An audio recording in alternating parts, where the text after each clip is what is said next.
You both stop reaching out. No texts, no "how've you been?" No, just checking in. Silence. And at first, it feels like a standoff. Like two egos holding guns at each other's heads, waiting to see who flinches first. They're thinking, if I wait long enough, you'll break. You're thinking, if I wait long enough, they'll miss me. But what neither of you expected was the silence turning into something deeper, heavier, realer, because silence doesn't just end communication, it amplifies truth. When a dismissive avoidant and you both stop contacting each other, the truth finally gets loud. No distractions, no mixed signals, no illusions to hide behind, just space. And that space exposes everything. See, the dismissive avoidant doesn't miss you right away. They feel relieved, like they finally got their peace back. No demands, no emotional pressure, just quiet. But what they don't realize is that quiet slowly turns into emptiness, because peace without connection eventually feels like nothing, and nothing eats at a human being more than realizing they pushed away the one person who actually cared. Marcus Aurelius once said, "Waste no more time arguing about what a good man should be. Be one." That quote cuts both ways. While they're arguing with their feelings, you're out there becoming. Because something shifts when you stop chasing an avoidant. You stop being the anxious pursuer. You stop begging for crumbs of affection. You stop living in emotional debt. Instead, you become unpredictable, detached, centered. And that's when the avoidant's reality starts collapsing. They thought silence would protect them. But now silence exposes them. The same silence that used to feel peaceful now feels like rejection. The same space that gave them control now feels like abandonment. And meanwhile, you're not spiraling. You're leveling up. You're no longer the version of yourself that needed their validation. You're building discipline, focus, peace. And that's what confuses them most. They expect you to reach out. They expect guilt texts, emotional paragraphs, closure questions. But all they get is nothing. No reaction, no message, no trace. Because your silence isn't a game, it's growth. You've learned that emotional unavailability doesn't deserve pursuit. It deserves distance, and ironically, that distance is what pulls the avoidant closer, mentally, emotionally, spiritually. Because avoidants only feel safe when they're not being chased. But once you stop chasing, they start wondering where you went. They start checking your profile. They start reminiscing about moments they dismissed. They start questioning if they misjudged your worth. And trust me, they did. This is where the balance shifts. The emotional tables turn. They lose control of the silence they created because now you control it. Most people break at this point. They send the "just checking in" text. They want reassurance that the bond is still alive. But you won't. You've learned that silence is not punishment. It's protection. It's how you reclaim your energy. It's how you remind your nervous system that peace isn't found in chaos. It's found in self-respect. The truth is, when both of you stop contacting each other, only one of you will evolve. Only one will use the space to heal. Only one will rise. And that one is you. Because while they suppress, you reflect. While they hide, you rebuild. While they stay emotionally stuck, you start emotionally mastering yourself. They'll pretend they're fine, but the avoidant facade always cracks. They'll scroll your stories in secret, ask mutual friends how you're doing, revisit old photos they swore they deleted, because the avoidant mind can ignore everything except absence. Absence has weight. Absence has power. Absence reminds them that freedom isn't the same as fulfillment. And that's when it hits them. You were never the problem. Their fear was. So don't break the silence. Let it do its work. Let it reveal who was truly ready to grow and who was just comfortable being emotionally unavailable, because once you both stop contacting each other, the silence doesn't just end something, it transforms something. It transforms you into someone grounded, unshakable, unaffected by emotional distance, and the avoidant. They start to realize what they lost the moment they stopped running. Enjoyed this video? Here's how to level up with Ace Wisdom. Drop a like if this hit home. It helps more people find the truth they need to hear. Subscribe if you're ready to outgrow the old version of yourself. We break down emotional patterns, psychology, and real power moves after heartbreak.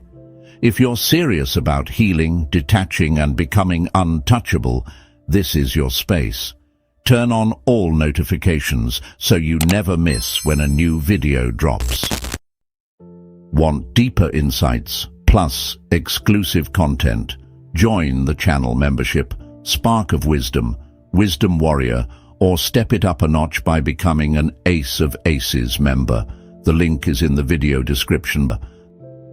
Know someone who needs this message? Share this video with a friend who's stuck, confused, or ready to rise. You could be the reason they finally let go and step up. Volume 8 is where everything flips. It's where silence stops being weakness and becomes power. Because the moment you stop chasing an avoidant is the moment they start chasing clarity. So lock in, don't scroll, don't skip. You're about to understand exactly what happens next when a dismissive avoidant finally runs out of distance. Stay focused. Key point 1. The initial relief phase, the calm before their emotional storm. When contact stops, truly stops, your dismissive avoidant doesn't crumble. They exhale. They feel relief, freedom, a break from emotional expectations. That first wave of silence feels like peace to them. No pressure to reply, no need to explain, no uncomfortable closeness they're not ready for. At first, they genuinely believe they made the right choice. Their nervous system relaxes. They get to be alone with their thoughts, and that's exactly how they like it for now. But here's where most people misunderstand the avoidant. That relief isn't healing, it's avoidance disguised as peace. See, a dismissive avoidant feels safest in emotional distance. It gives them control. They equate closeness with loss of independence. So when the connection ends, they don't grieve right away. They decompress. They fill their time with surface-level distractions. Work, gym, social media. Maybe even a quick rebound just to prove to themselves that they're fine without you. They'll tell themselves stories like, I needed this space. It was getting too much. I'm better off. But beneath that logic, something fragile starts forming. A quiet discomfort. Because avoidants don't realize how much emotional oxygen a connection gave them until they've been breathing in nothing for too long. And that's the paradox. The very space they crave becomes the silence that suffocates them later. Right now, though, they don't feel that. They feel confident, in control, unbothered. Meanwhile, you might be overanalyzing, thinking they've moved on, that they're happy, that the bond meant nothing. Don't fall for that illusion. Because the early stage of silence isn't where the avoidant breaks. It's where their emotional detachment hits its peak before the fall. Think of it like the calm before a storm. Everything looks still, even peaceful. But deep under the surface, pressure's building, and the longer you maintain silence, the more that pressure starts to shift direction. At first, you were the anxious one. Now they're the one who starts to feel the space. But here's your test. You can't chase their calm with your chaos.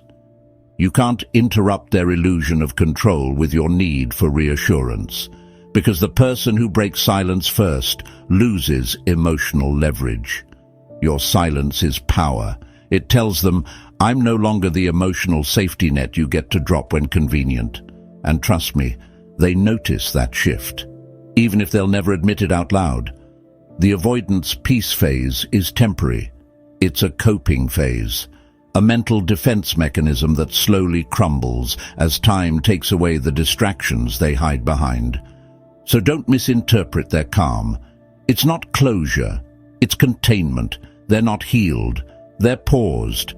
And when that pause runs out, when their mind finally runs out of excuses, that's when the silence starts turning into something they can't control. Stay silent, stay grounded, because your stillness right now is quietly becoming their mirror later. That's the real beginning of what happens next. Point 2. The confusion phase, when their detachment turns on them. Then it happens. That false peace they were basking in starts to fade. Days turn into weeks. Silence stops feeling like freedom and starts feeling like void. They wake up and realize no one's reaching out. No texts waiting. No validation waiting. No "how are you" to lean on. And for a dismissive avoidant, that silence is confusing, because they've spent their whole life believing distance equals safety. But this new kind of distance doesn't feel safe anymore. It feels lonely. They start replaying the last moments between you, not because they miss the relationship yet, but because they're trying to make sense of their own emotions. Avoidants are logic-driven. They overanalyze everything to stay in control. But now that logic begins to betray them. They start wondering, why do I keep thinking about them? Why does their name keep showing up in my mind out of nowhere? Why does it suddenly feel too quiet? That's the moment confusion replaces comfort, because you're no longer chasing, you're no longer available, and that's something their nervous system isn't built for. See, the dismissive avoidant always expects a cycle. They pull away. You react, you reach out, you try to fix. It's predictable, it's safe, it keeps them in control. But when you don't reach out, when you match their silence with your own peace, their internal system short-circuits.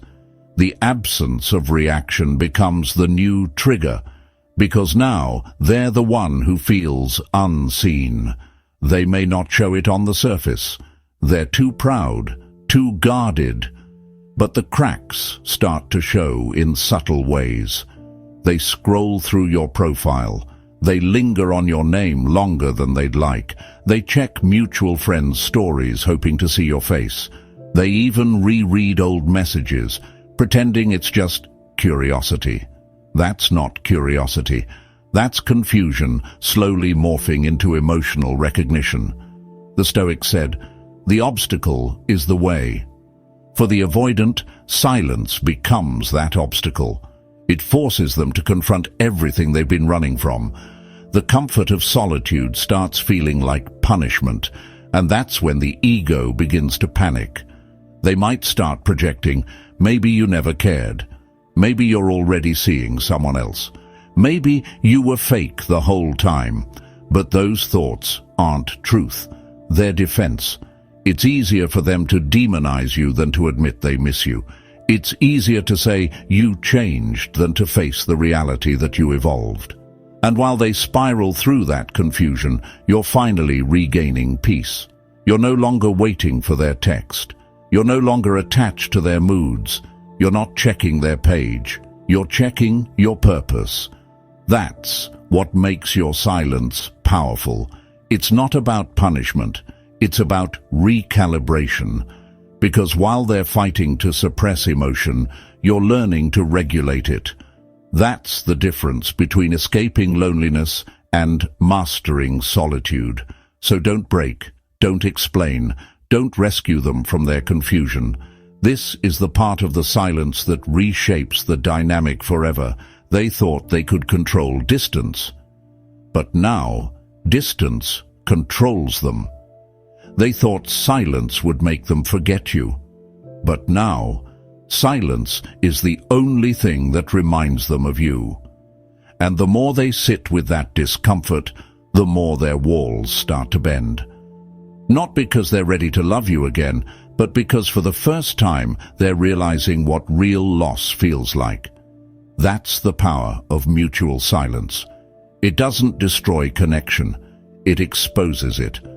And the longer you stay grounded in that energy, the more they start to feel something they can't intellectualize.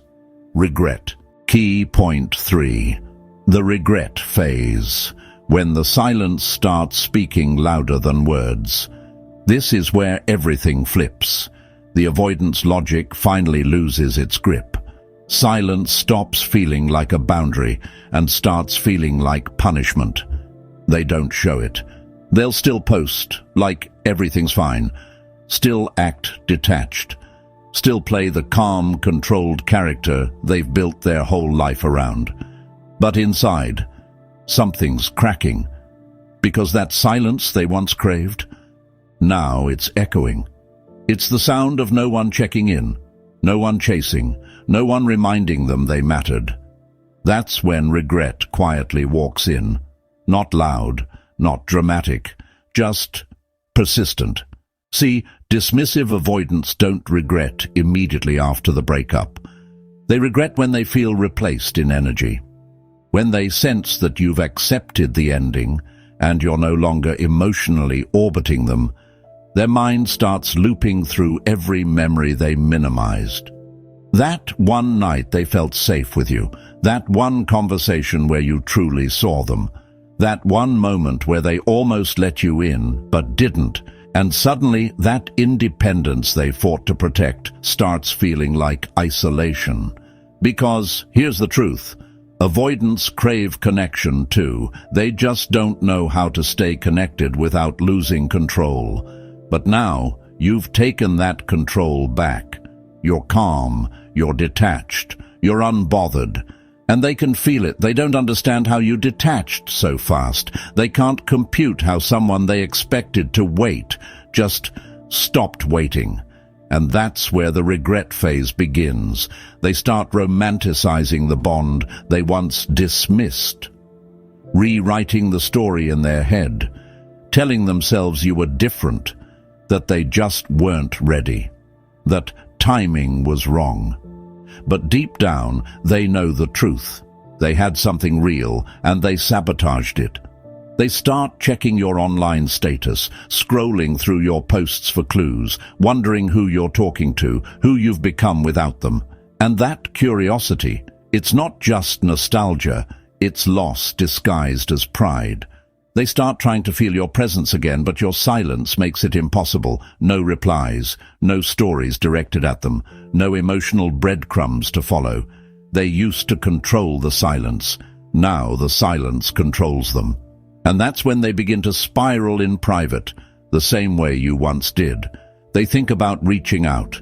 They type the message, delete it, retype it, overthink it, then do nothing, because they're terrified of rejection. The very rejection they once made you feel, that's karma in emotional form, not revenge, just reflection, because silence has a way of forcing people to meet themselves.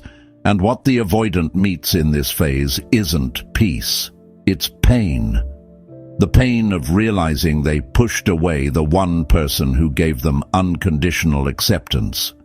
They start missing your voice, your patience, your understanding. But by now, your energy is different. You've evolved. You're no longer reaching back. You've stepped into what I call emotional neutrality, a space where your peace no longer depends on their presence. And that shift hits harder than any goodbye text ever could.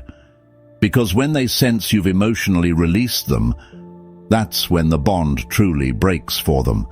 And that's when the silence starts talking back.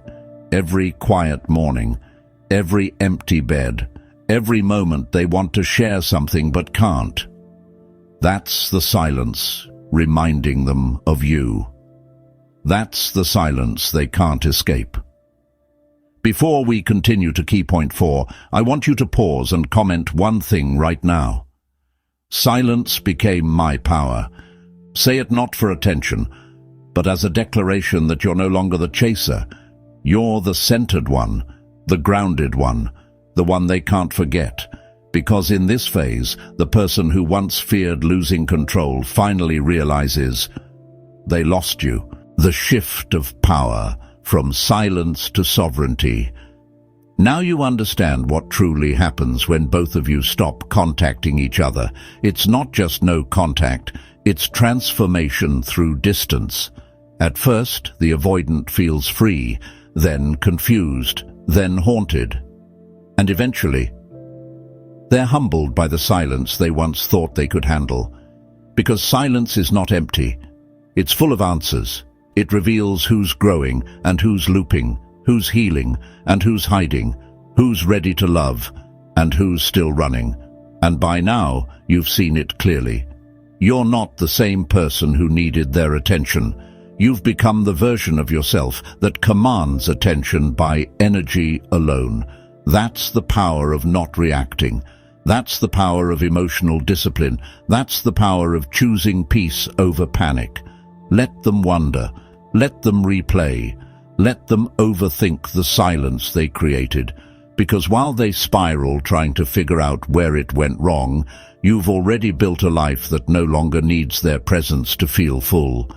Epictetus said, "No man is free who is not master of himself." And right now, that's you. You've mastered your emotions, your impulses, and your need for validation. They'll circle back eventually. Most avoidants do, but when they do, they won't find the same version of you waiting. They'll find a man or woman who no longer seeks closure because you became the closure.